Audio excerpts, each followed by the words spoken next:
stingy on my clarinet. Oh, good.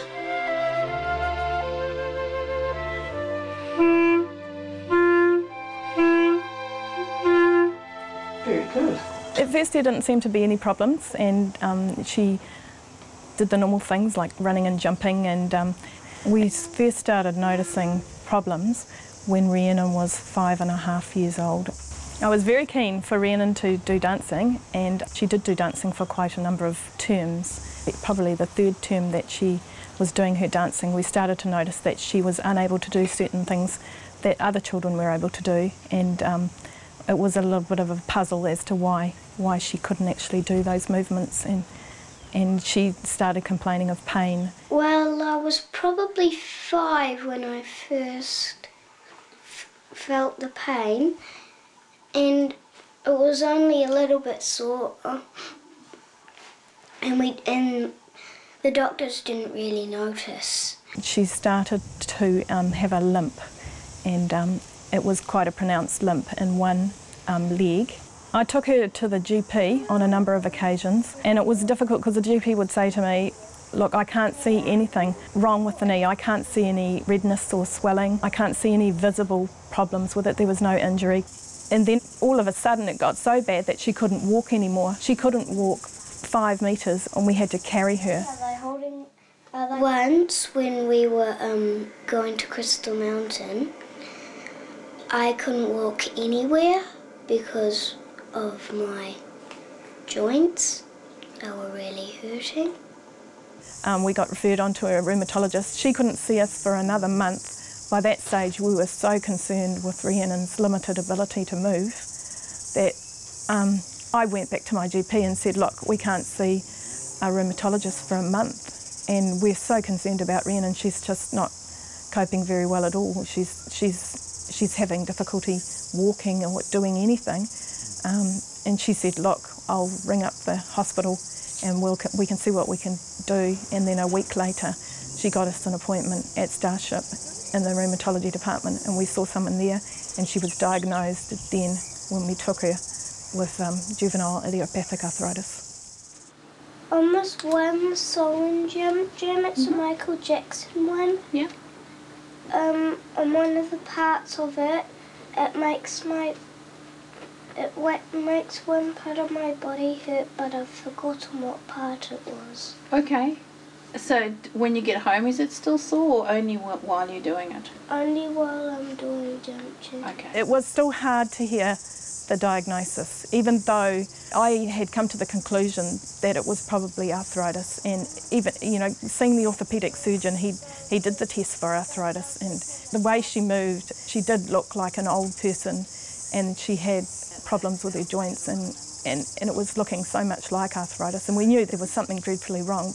It's a big shock to think that your little child is going to have the same problems that an elderly person is going to have.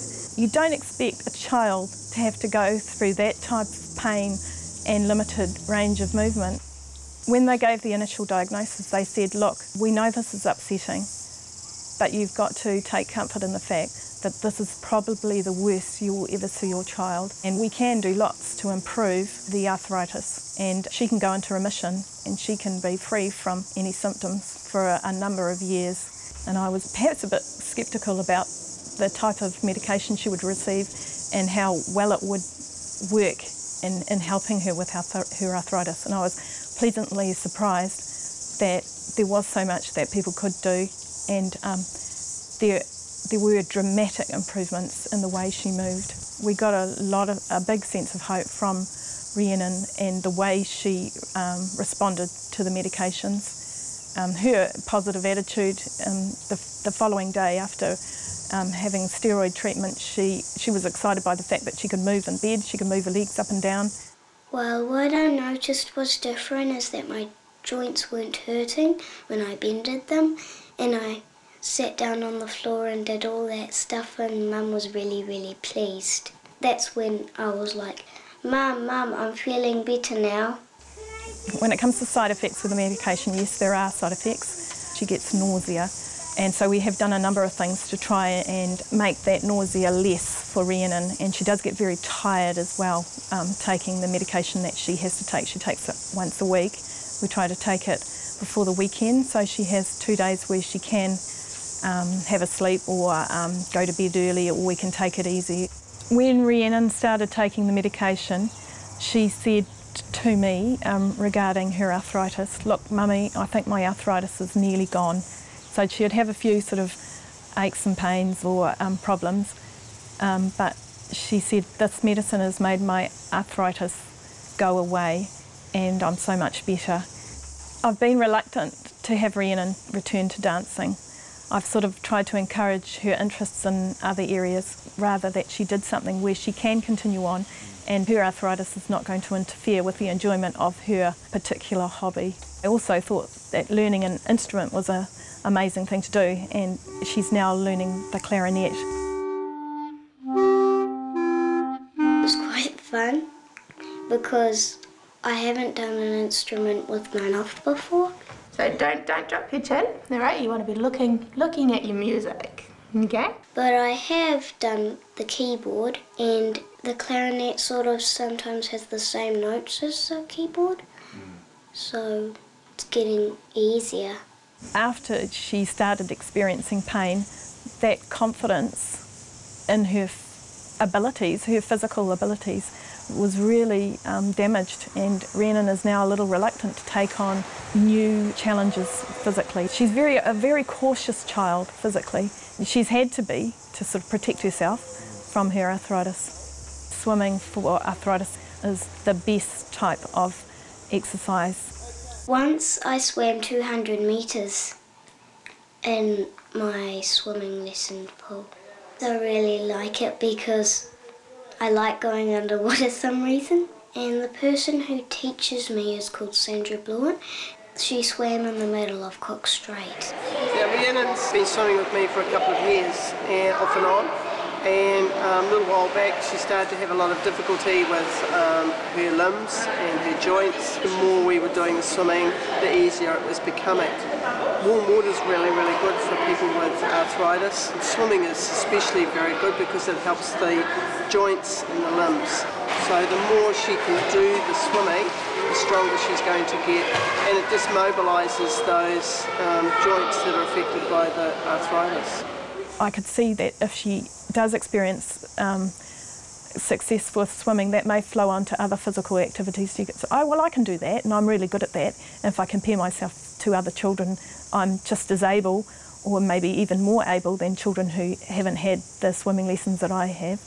I can actually do something, and I'm really good at doing this, so maybe I can try out something else. Rhiannon's life is pretty full. She does a lot of things. She's a happy child. There are things that you have to get used to. There are setbacks. You do get upset sometimes that she has to go, or your child has to be in such pain and has to have things happen to them that they don't like, say for example blood tests and joint injections, which are pretty traumatic. But in the end, these things all help them, and they can live wonderful, full lives. If you were wanting to send a message to other children who might have arthritis, and if they were worried and scared about getting the treatment, what would you say to them?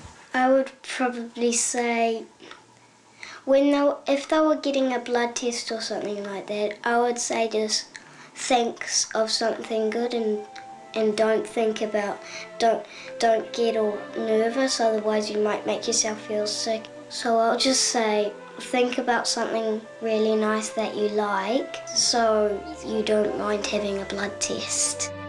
Could you bounce on the trampoline before? No, I wasn't really allowed on it either.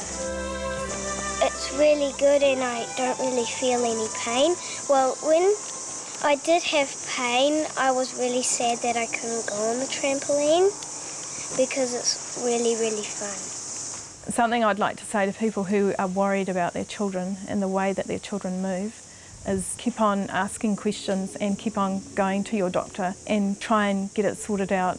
But if it's a regular thing and they seem to be having trouble moving and they can't do things that you'd expect them to be able to do, and they can't sit on the mat properly, and they can't sort of bend their knees, and they suffer from a limp, and it's ongoing. They're not making it up. There's a problem there, and you just have to keep persevering.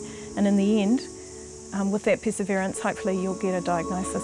Once it is diagnosed, there's so much you can do for this disorder. It's not the end of the world. Rhiannon's life is pretty full. She does a lot of things. She's a happy child.